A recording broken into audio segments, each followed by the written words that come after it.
you're gonna wait maybe 30 minutes to charge. When you're traveling far and then it takes a bit of time to charge. It's always the charging, you know, having to replace tires a lot. The road noise, especially when I'm going on the freeway and taking corners.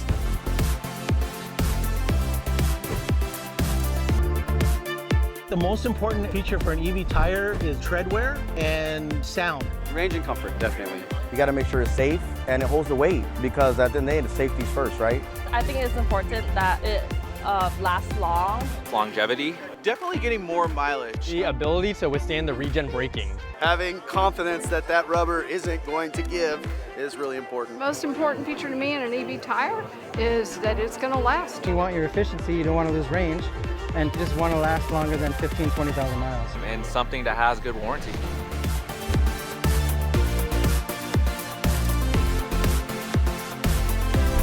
The grip of the tires really gave me that peace of mind I needed. It's quiet. Yeah, they were quiet. They're quiet. Hankook is intentionally putting development into tires for EVs to get the reliability. I can listen to music much better, talk to my passengers much better, and just enjoy like the peace.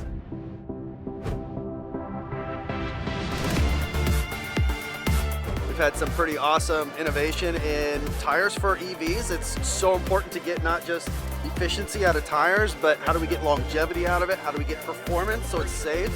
And these ions have so far been really good. I would, without a doubt, definitely get the same. Yeah. We get them again. My next EV tire will be a Hankook tire.